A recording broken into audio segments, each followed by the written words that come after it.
परिवार के साथ बदमाशों ने की 2 बार लूट। ऑटो से नई दिल्ली रेलवे स्टेशन जा रहा था परिवार। दूसरी बार लूटने पर बदमाश की गिरी मोटरसाइकिल। तलाश में जुटी पुलिस। उस्मानपुर थाना पुलिस ने महज 6 घंटे में सुलझाई मोबाइल स्नैचिंग की वारदात। करीब 35 सीसीटीवी कैमरे खंगालकर पुलिस ने 2 बदमाशों को किया गिरफ्तार। पीड़िता ने पुलिस को कहा शुक्रिया।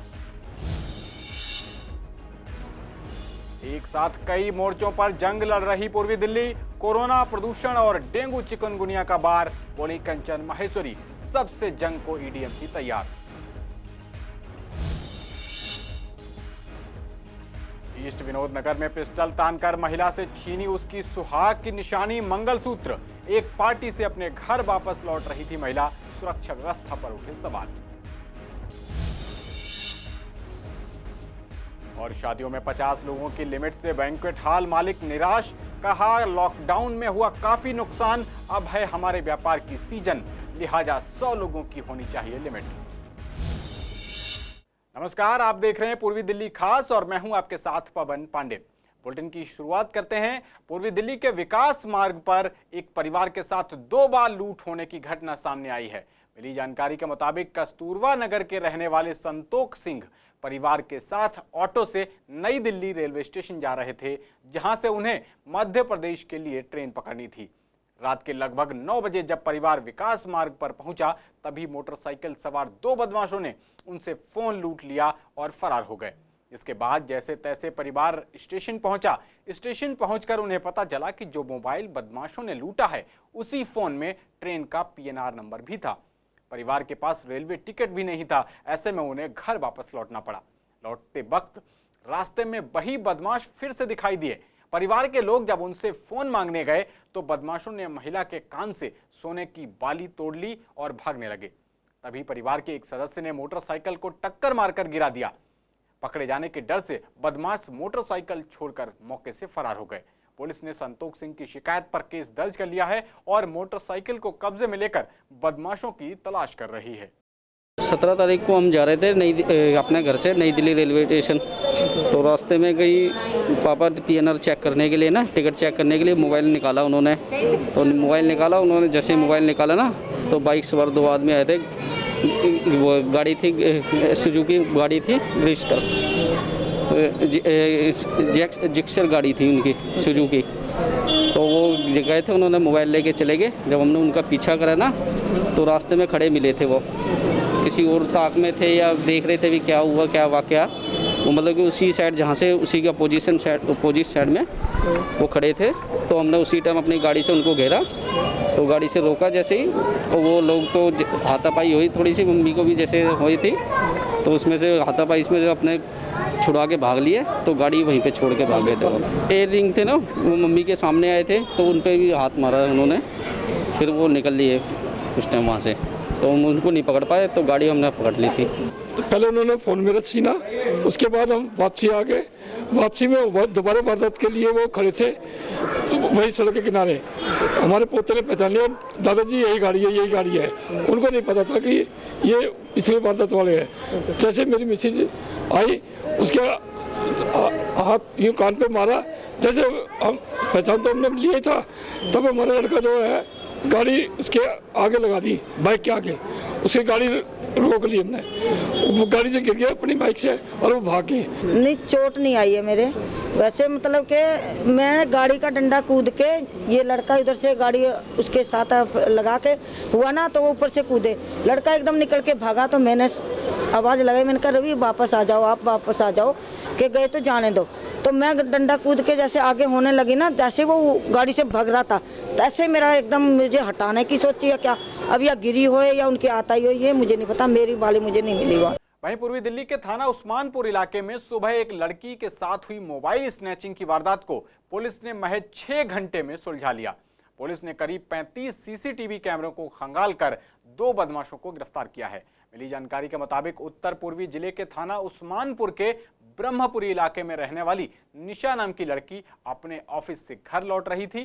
तभी पीछे से हाथ लगाए 2 स्कूटी सवार बदमाशों ने लड़की का मोबाइल छीन लिया। ये वारदात इलाके में लगे सीसीटीवी कैमरे में कैद हो गई और कुछ समय बाद ही वायरल हो गई। जिसके चलते थाना उस्मानपुर पुलिस भी तुरंत हरकत में आ गई। पुलिस ने कड़ी मेहनत कर इलाके के करीब 35 सीसीटीवी कैमरों को खंगालकर शातिर बदमाशों तक जा पहुंची। पकड़े गए बदमाशों की पहचान 26 साल के संदीप गुप्ता और 30 साल के पंचम के रूप में हुई है।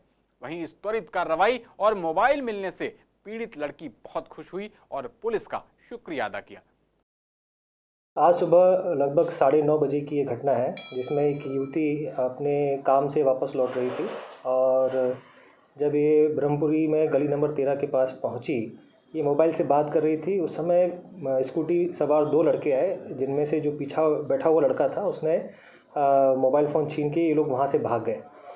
जैसे ही ये घटना हमारे नॉलेज में आई, इमीडिएटली हमारी पुलिस टीम वहाँ पहुँची। युवती से जो हमें डिस्क्रिप्शन मिला था इन लड़कों का, उसके आधार पे हमने वहाँ पर खोजबीन शुरू करी अपनी, और साथ ही में वहाँ पर जो सीसीटीवी कैमरे थे उनकी फुटेजेस को हमने देखना शुरू किया। हमारे अपने जो सीक्रेट इन्फॉर्मर्स हैं उनसे भी हमने बातचीत की। इस दौरान हमें इन 2 युवकों के संलिप्त होने की सूचना मिली। हमने रेड करके इन दोनों लड़कों को पकड़ लिया, जिनका नाम, दोनों का ही नाम संदीप है। सुबह मैं ऑफिस से आ रही थी अपने, और एकदम से 2 लोग पीछे से आए। मेरा शायद बहुत देर से पीछा कर रहे थे वो लोग, और एकदम से मेरे हाथ से फ़ोन छीन लिया मेरा। उसके बाद मैं तुरंत अपने घर गई। वहाँ से मेरे चाचा ने पुलिस को फ़ोन करा, और लेकिन मैं बहुत परेशान थी पहले, और उसके बाद लेकिन पुलिस वालों ने मेरी बहुत हेल्प करी, उस्मानपुर थाने के पुलिस ऑफिसरों ने, और 6 घंटे के अंदर अंदर मेरा फ़ोन मिल गया है मुझे। पूर्वी दिल्ली एक साथ कई मोर्चों पर जंग लड़ रही है। कोरोना, प्रदूषण और डेंगू, चिकनगुनिया, मलेरिया एक साथ वार कर रहे हैं। वहीं इस सबसे जंग को ईडीएमसी तैयार है।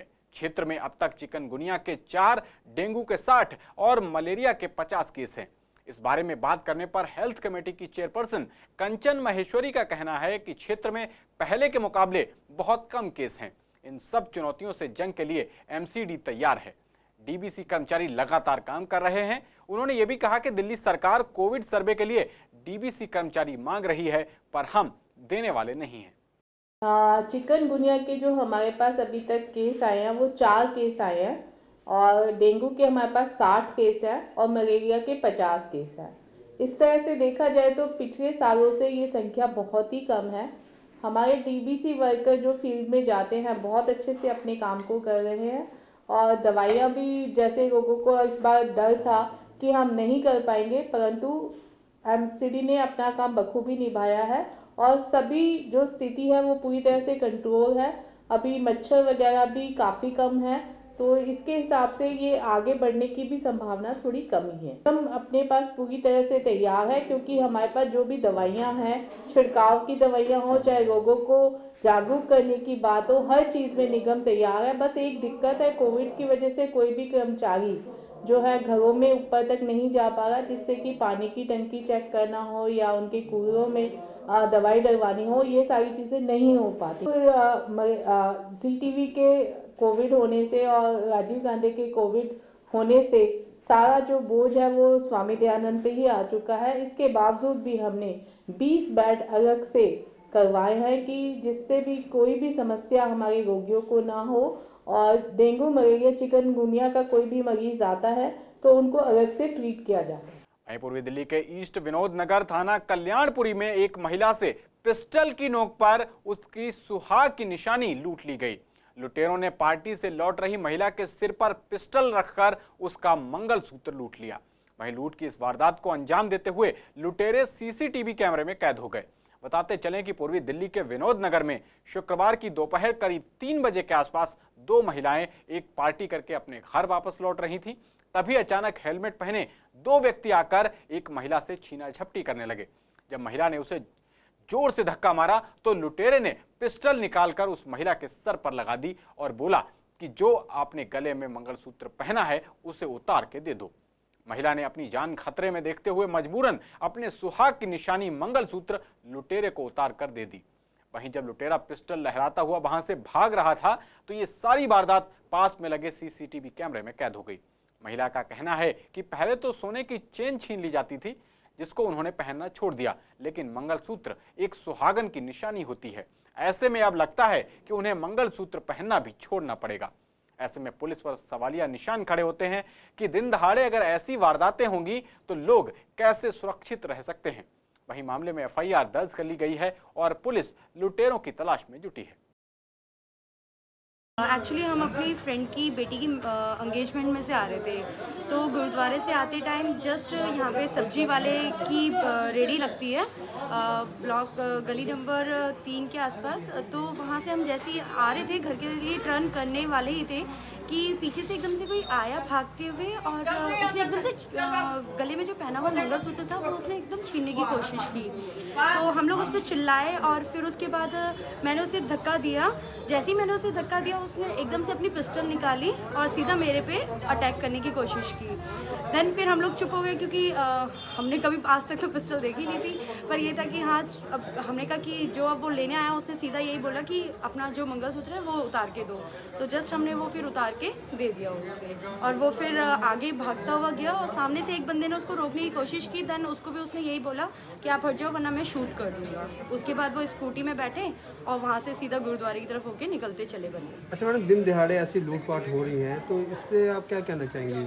थोड़ा सा मैं यही कहना चाहूँगी कि एटलीस्ट पुलिस को भी सख्ती बरतनी चाहिए और जो ये पुलिस अगर इन लोगों को पकड़ने में जितनी जल्दी कोशिश करेगी उतना ज़्यादा अच्छा होगा, क्योंकि नेचुरल सी बात है, हम दिन दहाड़े भी लोग कट्टा लेके अगर ऐसे ही घूमते रहेंगे तो फिर पब्लिक तो कहीं भी सेफ नहीं है। नेचुरल सी बात है, ये तो आप लोग खुद ही सोच सकते हो कि अभी तो दिन दहाड़े दिन के 4 बजे शाम को 3:45 बजे का टाइम है। शादियों का सीजन शुरू होने वाला है। ऐसे में दिल्ली सरकार द्वारा शादियों में 50 लोगों की लिमिट कर देने से बैंक्वेट हॉल मालिक निराश हैं। इस नियम के लागू होने के बाद हमने बैंक्वेट हॉल मालिकों से बातचीत की। उनका कहना है कि दिल्ली सरकार के इस आदेश के बाद उन्हें काफी दिक्कतें उठानी पड़ रही हैं। उन्होंने कहा कि लॉकडाउन में उनके हॉल बंद थे। अनलॉक के बाद जब उनके व्यापार की सीजन शुरू हुई तो अब दिल्ली सरकार के सिर्फ 50 लोगों की लिमिट कर देने से वो अपना खर्चा और किराया भी नहीं निकाल पा रहे। वो ये चाहते हैं, बैंक्वेट हॉल मालिकों का कहना है कि अब कम से कम 100 लोगों की लिमिट होनी चाहिए जिससे उनको थोड़ी राहत मिल सके। इसके साथ ही जब हमने उन लोगों से बात की जिनके घर में शादी है तो उन्होंने कहा कि हमें भी काफी दिक्कतें उठानी पड़ रही हैं। 50 लोगों की लिमिट कर देने से उनके सामने समस्या है कि अब किसको बुलाएं और किसको ना बुलाएं, क्योंकि वो 50 से कहीं ज्यादा लोगों को इनविटेशन कार्ड बांट चुके हैं। सर प्रॉब्लम तो इतनी ज़्यादा हो गई है, हर पार्टी वालों ने कार्ड बांट चुके हैं, फंक्शन वालों ने। अब गैदरिंग का इशू ऐसा हो गया है 20 आदमी वहाँ से आए और 25-30 आदमी यहाँ से आए। लोगों ने फंक्शन ही कैंसिल करवा दिए हैं। जैसे पहले मार्च में कैंसिल हुए थे और मार्च से लेके अब तक अभी तक हमने एक भी काम नहीं करा। जो 25 नवंबर से सीज़न चालू होता है उस चक्कर में पार्टियों ने फंक्शन ही कैंसिल करवा दिया हमारे पास। हमारे लिए बहुत परेशानी है क्योंकि 50 आदमी काम से हमारा कोई खर्चा पूरा नहीं होता, कोई हम काम कर नहीं पा रहे हैं कि हम क्या डील दें उनको। कोई पॉसिबिलिटी दिख ही नहीं रही है किसी चीज़। हमारे बैंक्वेट्स बिल्कुल ख़त्म हो चुके हैं और बिल्कुल बंद होने के कगार पे हैं। 1 साल से हमने काम नहीं किया, ना ही हमें किसी बिजली पानी में रिलीफ दी गई है किसी भी तरह की। हम अपने चार्जेस उसी तरीके से आज भी पे कर रहे हैं, अपने जो फिक्स चार्ज हमारे ऊपर हैं। सर प्रॉब्लम ये आ रही है कि आने वाले टाइम पे भी हमें कुछ नहीं पता, आगे बढ़ा दें दोबारा घटा दें, ना तो अब पार्टी इन फ्यूचर बुकिंग कराएगी और ना जब आने वाले टाइम पे ही ये दोबारा ऐसे सिचुएशन ला दी सीज़न के टाइम पे ही कुछ टाइम पीरियड देते या कम से कम 100 बंदों की गैदरिंग देते तो कम से कम रिलीफ तो होता। 50 आदमी में किस चीज़ को आप स्टाफ इकट्ठा कर लोगे, गैदरिंग इकट्ठा कर लोगे, कैसे होगा?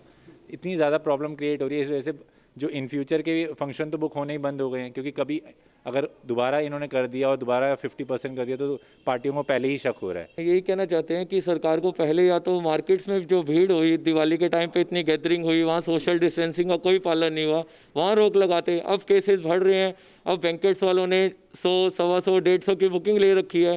अब गवर्नमेंट ने एकदम से 50 कर दिया, तो जिनको इन्विटेशन दे रखा था वो गेस्ट आएंगे ही, तो हमारी बुकिंग्स कैंसिल भी हो रही हैं, प्लस काम आगे भी नहीं, कुछ नहीं पता लग रहा। मेरे यहाँ 27 तारीख को शादी है और जिसके मैं कार्ड्स इनविटेशंस अपने रिलेटिव्स खासकर लोगों को दे चुका हूँ। मैं मेरी फैमिली के मेंबर ही कम से कम 110 से 111 हैं और गवर्नमेंट ने अभी जो रूल लागू किया है 50 का किया है। अब बताइए, मैं तो कार्ड भी सब कुछ बांट चुका हूँ, मेरी सारी तैयारी है चूँकि ये बैंकेट मेरा बुक है। अब 50 आदमी को कैसे अरेंज करूँगा मैं?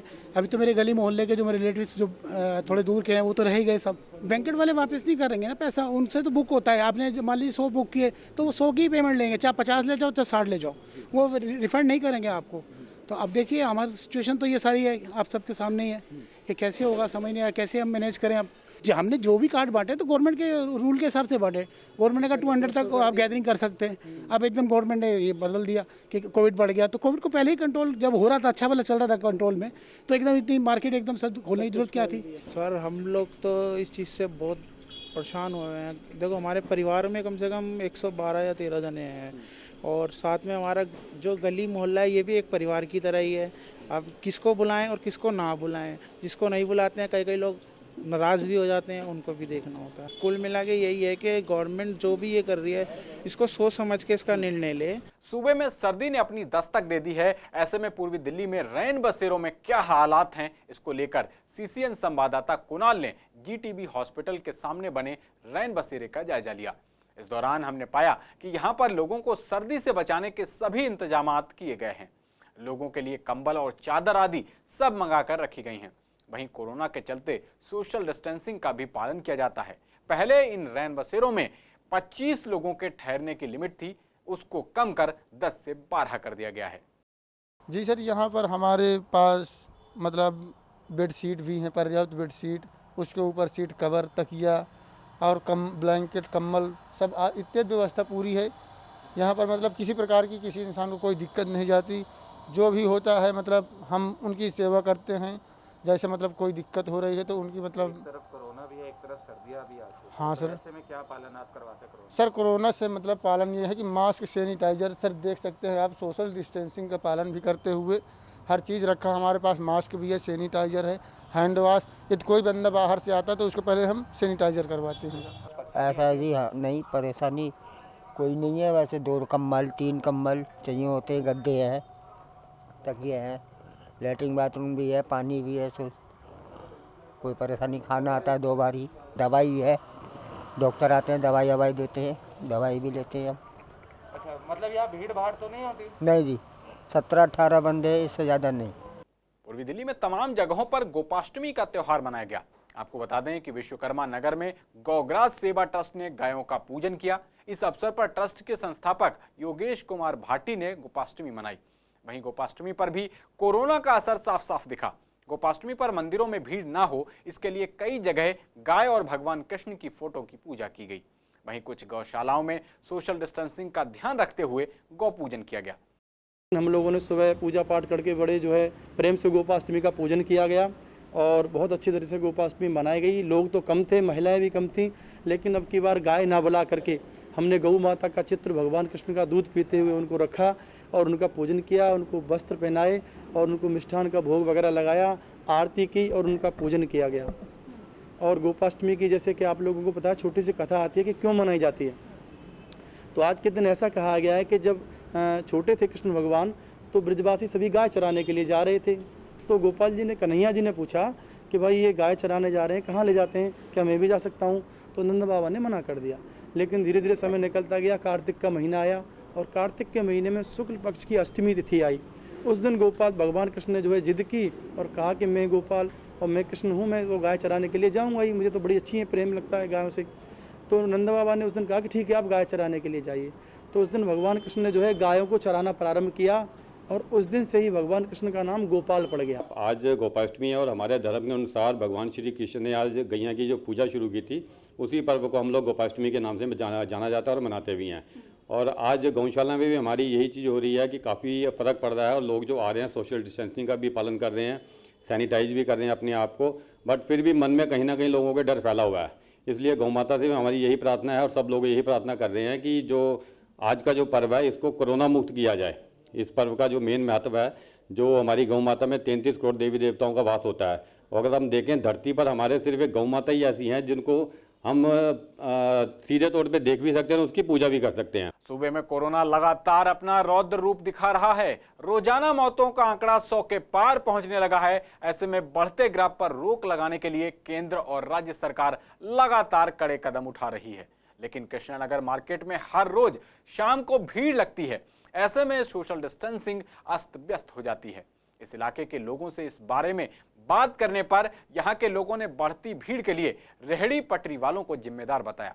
यहां के लोगों का कहना है कि दुकान पर तो भीड़ नहीं हो रही, खरीदार सिर्फ पटरियों से सामान खरीद रहे हैं, जिससे भीड़ लग रही है। जायजा लेने के दौरान लोगों में कोरोना का कोई खास डर नहीं दिखाई दिया। मार्केट के अंदर ये कोरोना बढ़ रहा है, तो मेरी आप सबसे अनुरोध है कि आप लोग मास्क पहने, प्रॉपर मास्क इस तरह से लगाना है आपने। हाँ, डेफिनेटली ये बात तो बिल्कुल सही है आपकी, कोविड से नहीं डर रहे हैं, लेकिन उनको डरना चाहिए। आज ये पोजीशन कहती है कि आने वाले 72 घंटे के अंदर ये बम का रूप ले सकता है, इसलिए लोगों को मास्क पहनना चाहिए प्रॉपर। लोग मास्क प्रॉपर नहीं डाल रहे। जी मैम, ऐसा है एक्चुअली कोविड का डर पूरी तरह से लोगों से निकला नहीं है, बट अभी क्या है, उनको अपना काम की वजह से और ये सब की वजह से मतलब बहुत लोगों ने लापरवाही भी बरती है इस फेस्टिवल सीजन के दौरान। बट ये भी कह सकते हैं कि उनके पास कोई और अदर ऑप्शन नहीं है, उनको बाहर निकलना ही निकलना है काम करने के लिए। बट ये है कि अब ये भी कह सकते हैं आपकी सोशल डिस्टेंसिंग कोई मेंटेन नहीं कर रहा है इस टाइम पे। मास्क लोग ठीक से नहीं पहन रहे हैं, मास्क किसी ने नोज से नीचे कर रखा है, किसी ने पूरा ठीक से पहना है, किसी ने नहीं पहना है। इस वजह से भी बहुत ज़्यादा जो केसेस में आप देख रहे हैं वो मतलब एक कंटिन्यूस इंक्रीज हुआ है केस। अभी प्रशासन है वो अपनी जगह मुस्तैद है, लेकिन थोड़ा लोगों की इसमें गलती है कि हमें जैसे फिजिकल जो डिस्टेंस बनाना चाहिए वो नहीं बना पा रहे हैं। अब आप देख रहे हैं यहाँ पे मार्केट में शॉप में इतनी भीड़ नहीं, जैसे फड़ियों वगैरह पे बहुत ज़्यादा है। तो मेरे हिसाब से जो मेन मुद्दा है वो है इस टाइम की ये फड़ियाँ रेडी पटरी वाले हैं, थोड़ा इनको मैनेज किया जाए। बाकी सब तो ठीक है, क्योंकि इनकी वजह से जो है डिस्टेंस मेंटेन नहीं हो पा रहा है। तो मेरे हिसाब से इस पर ध्यान देने की ज़रूरत है। और बाकी सब तो लोग अभी भीड़ भाड़ बिल्कुल है। अभी ये इडली बनाना चाहते हैं दिल्ली को भी, और जो लोग हालात को नहीं देख रहे कि जो मार्केट के आगे दुकानदार अक्रोचमेंट कर लेते हैं, मार्केट में जो पटरियाँ लगती हैं, एक एक पटरी के आगे 4-4 कस्टमर आ जाते हैं, ना सोशल डिस्टेंसिंग होती है, ना मास्क पहना जाता है, उसके कारण कोरोना फैलता जा रहा है। कोरोना की ये स्थिति हो चुकी है, जो 500 डेथ पूरी ऑल ओवर इंडिया में हो रही है, 100 दिल्ली में डेली हो रही है। लोग समझ ही नहीं रहे कोरोना कहाँ तक पहुँच चुका है। और कोरोना ये ऐसे समझ रहे कि फ्लू है कि 14 दिन घर पे रहेंगे, हट जाएगा, चला जाएगा, ऐसा नहीं है। कोरोना बहुत तेज़ी से बढ़ रहा है, और जो दिल्ली की स्थिति होती जाती है कि उस हिसाब से ये हालात नज़र आ रहे हैं कि लोग ना समझे तो दिल्ली में आने वाले टाइम में लॉकडाउन होगा। खबरों में आगे बढ़ते हैं। पूर्वी दिल्ली के न्यू गोविंदपुरा इलाके में एक समाज सेवी कोरोना काल में भी समाज सेवा का अपना दायित्व निभा रहा है। सतीश कुमार नाम का ये समाज सेवी गरीब बच्चों को मुफ्त किताबें देकर समाज के प्रति अपनी जिम्मेदारी पिछले 8 साल से निभा रहा है, जो कोरोना काल में भी अनवरत जारी है। कोरोना काल के मुश्किल हालातों में भी जिस छात्र को किताब की जरूरत पड़ी, उसे इस समाज सेवी ने होम डिलीवरी देकर किताब उपलब्ध कराई। इस बारे में स्टूडेंट्स का कहना है कि बाहर 500-500 रुपए में मिलने वाली किताबें भी उन्हें यहाँ फ्री में मिल जाती हैं। उसे पढ़ने के बाद वो किताब वापस लौटा देते हैं। वहीं समाज सेवी के इस योगदान की तमाम लोग सराहना करते दिखे।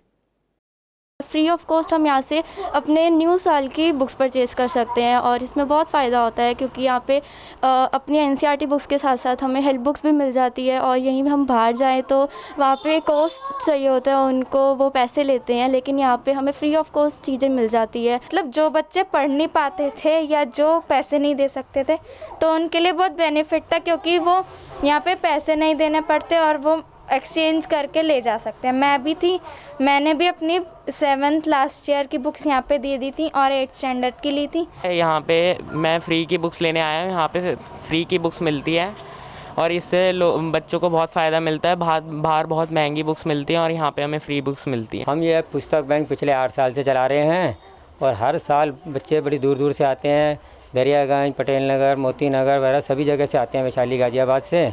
तो उनको सबको स्थान मालूम है, वो अपने आप आते हैं, पेरेंट्स के साथ आते हैं और अपने पिछले साल की जो क्लास पास कर चुके हैं वो बुक्स दे जाते हैं और अगले क्लास की ले जाते हैं। यहाँ 25-30 बच्चे रोज़ आते हैं, अपनी जो उनकी आवश्यकता अनुसार बुक्स होती हैं वो ले जाते हैं, और जिनके पास होती हैं पिछले साल की वो दे भी जाते हैं। इस बुलेटिन में फिलहाल के लिए इतना ही। बाकी खबरों के लिए देखते रहिए CCN। नमस्कार।